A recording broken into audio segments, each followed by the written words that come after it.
Hi guys, today I'm going to read you One Winter's Day.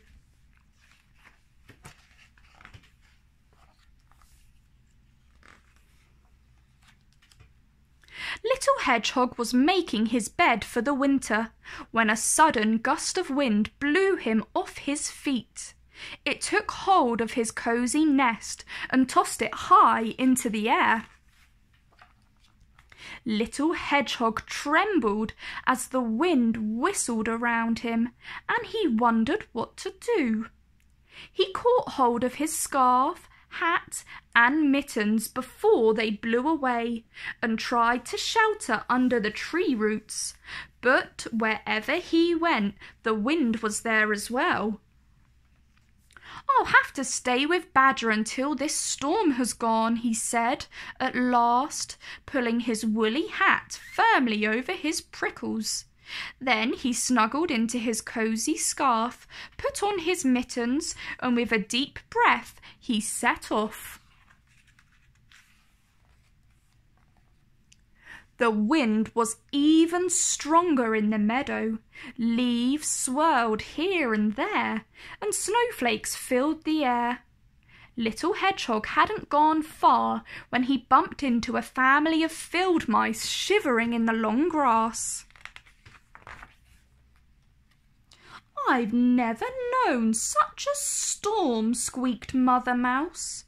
"The wind has blown our nest far away, and my poor babies are so cold." "My home has been blown away as well," said Little Hedgehog.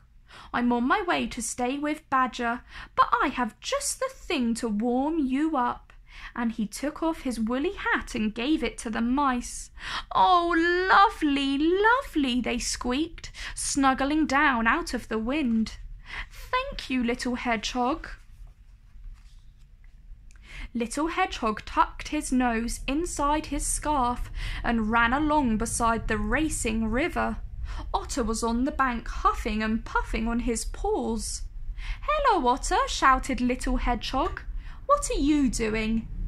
"Oh, hello, Hedgehog," replied Otter.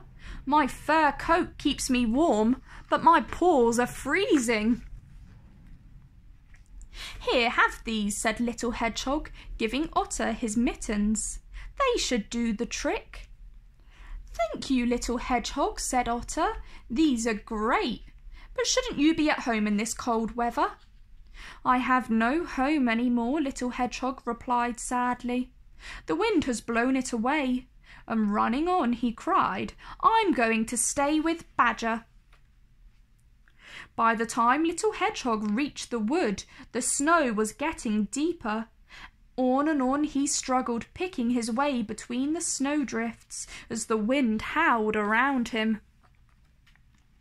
A mother deer and her little fawn were sheltering in the bushes.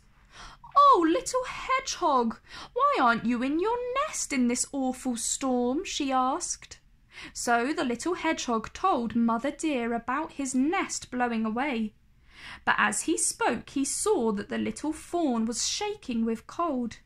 "Here, take this," she said, giving the fawn his scarf. "How kind you are," said Mother Deer. "Thank you, Little Hedgehog." Little Hedgehog pattered on, faster and faster, but just as he finally saw Badger's house at the bottom of the hill, he skidded on the icy path. "Help!" he cried as he went bumping and bouncing through the snow. Badger was making tea when he heard a big thud outside. "Whoever was that?" he cried, dropping his toast. When he opened the door, a prickly snowball rolled in. "Gracious me!" he said in surprise. "It's Little Hedgehog." Badger carried Little Hedgehog to an armchair by the fire and gave him a cup of tea.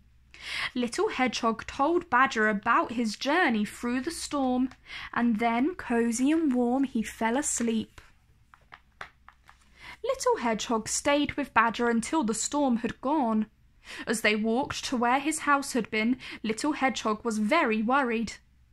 "How can I build a strong new nest if all the leaves and twigs have blown away and there's nothing left?" he asked anxiously. "I'll help you," said Badger kindly. "We're nearly there now." "Surprise!" came the cry when they turned the corner. Little Hedgehog gasped with delight. The animals he'd met in the storm had made him the cosiest nest he'd ever seen. "For the kindest hedgehog in the world!" they all cried together. The end.